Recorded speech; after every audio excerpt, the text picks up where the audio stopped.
Good morning, everybody. Welcome to Reading and Read this Friday morning, this lovely, wonderful Friday morning, getting ready for the weekend.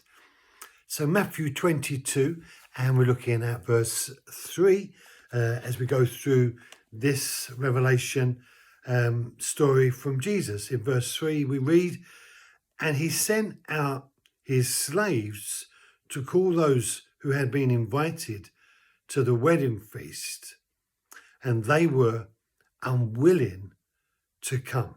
So the king had thrown this wedding feast. He was going to throw this incredible celebration regarding, as it were, the marriage.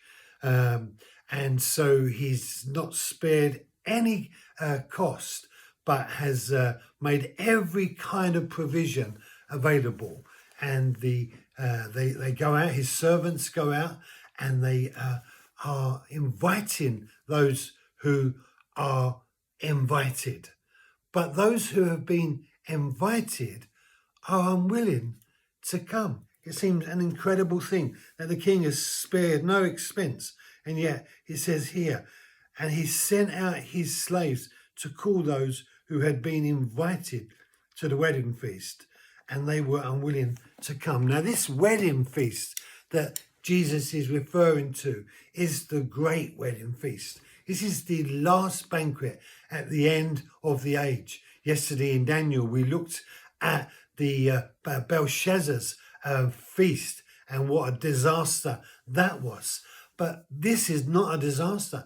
This is the celebration of the great king, the marriage, as it were, of the lamb and the bride, that sense of Jesus joining together with the church, becoming, as it were, that and celebrating that great, joyous festival celebration when Jesus takes his place at the head of the church.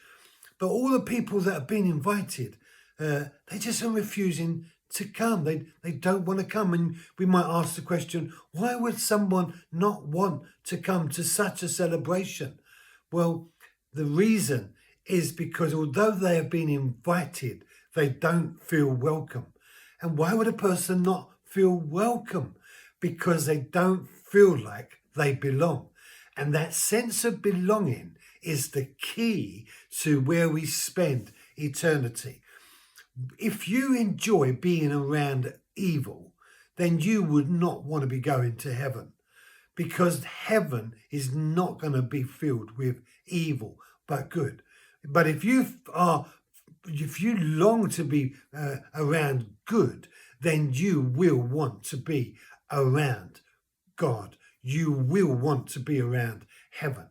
And so that sense of preparation is actually already going on inside every one of us. If your desires are to do wrong and evil, you are not really walking with God. But if your desires are to do right and proper and repair and recover, then God is in you, working through you, bringing you back to what God always intended for you to be. So how are you doing inside? Where do you like spending your time? Where do you get the most sense of satisfaction from your life? Is it being around evil, or is it being around good? Lots to ponder for the weekend, and I'll see you on Monday morning. God bless you. Thank you for joining me.